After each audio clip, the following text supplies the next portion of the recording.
I went to my local Ford dealership a couple days ago and test drove the Mustang GT, the new 2024. And I've got the paperwork for you guys to show you that there are some good dealerships out there that are not going to overcharge you or even charge you random fees, your tropical package, your nitrogen, your wheel locks, your Motor Trend certification, whatever that is, because there's tons of videos out there, and I'll splice a couple deal sheets here.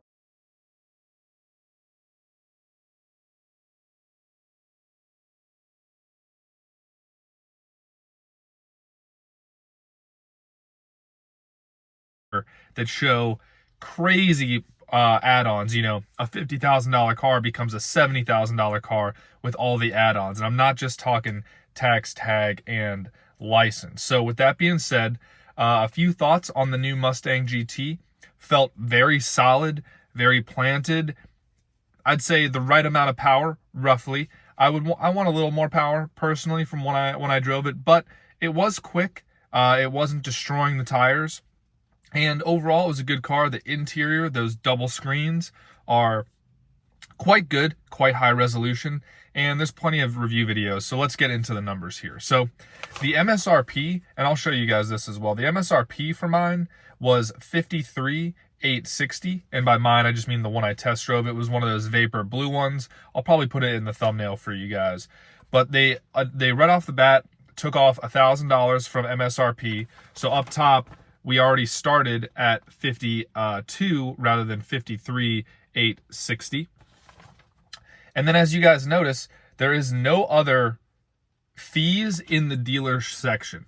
Now this section down here is, you know, tax, tag, license, and the processing fee, which is kind of what you get at every dealership. And you know, if it's a dealership like this and they're not trying to make you buy ceramic coatings or make you buy some protection package or force you to buy anything that already comes installed on the car, then paying their processing fee is no big deal. You know, $695 plus a $5 Tennessee tire fee, $700 helps them keep the lights on. And if they're not charging you markups or anything else crazy, I see no issue with that.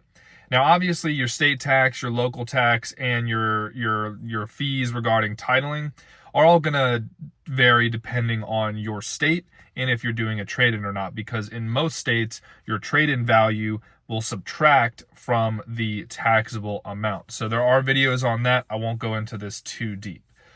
But overall, they also went in the back, and the sales manager went and looked up what kind of Ford incentives there were. And I did not see this Ford incentive online, but it was a $2,000 retail customer cash incentive. So you can either take that or do the Ford promotional financing, which right now on the Ford website is 3.9% for 66 months. Not the best rate ever. It's not 0%. It's not 1% for 72 months, but 3.9 for 66 months is pretty good. I think this Hellcat right here is 2.99 for 72, but I bought this almost 2 years ago, back when rates weren't quite as high and they hadn't been as high for as long either. Personally, if I was going to go buy this car today at this local dealership, you know, they took $1,000 off the sticker just as a dealer discount, and they took $2,000 off via Ford, so that brought it down $3,000. Couple fees and depending on the tax situation, but if you did zero down, I mean, basically those discounts off would have been your tax here in Tennessee, because tax is almost 10% when you include the state and the county tax.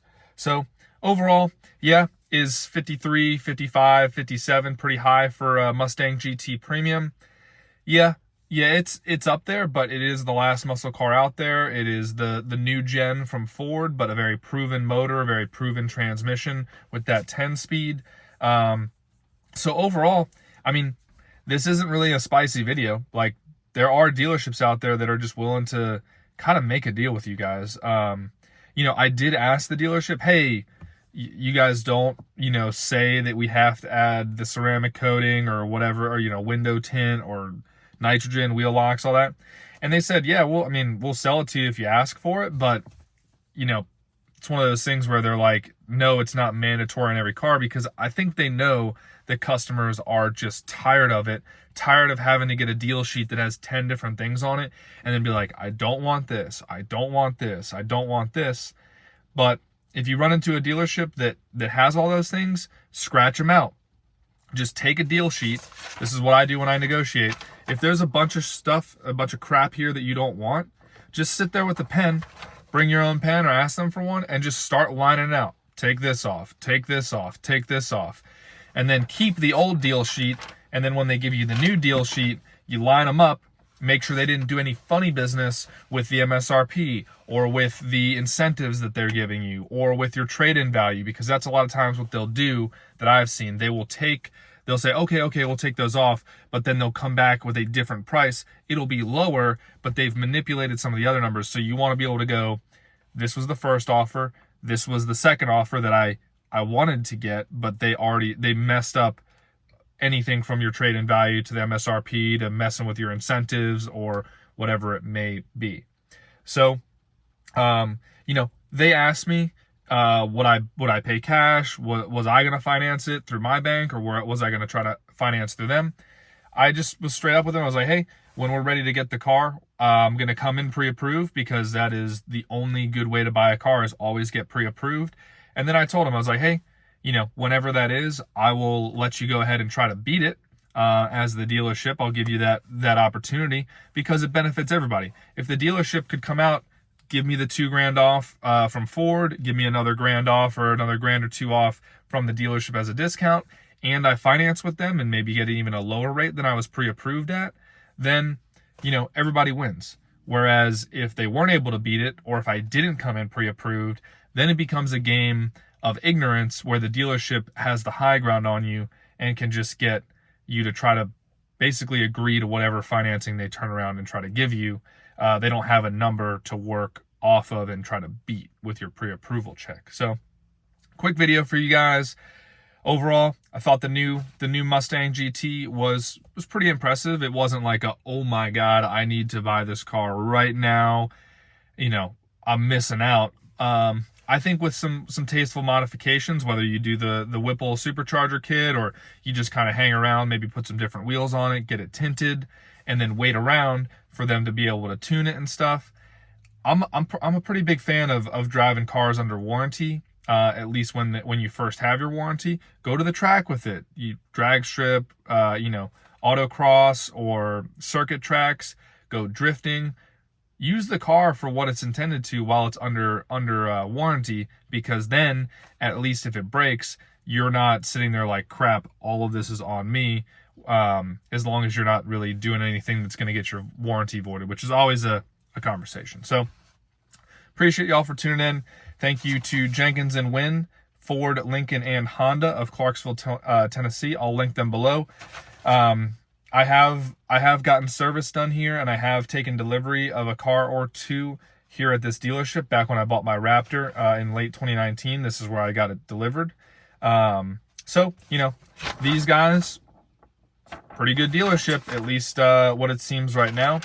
They did inform me that their Raptors are at MSRP now.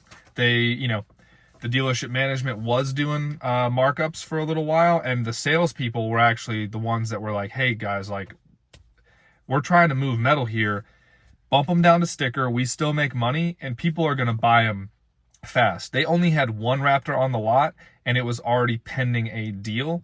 So that tells you that at sticker price, people are willing to buy Raptors, both the V6 and the V8, pretty quick. So with that being said, thanks for watching. Thanks to Jenkins and Wynn for letting me test drive the new 24 Mustang GT. Stay safe out there, and I will see you guys in the next video.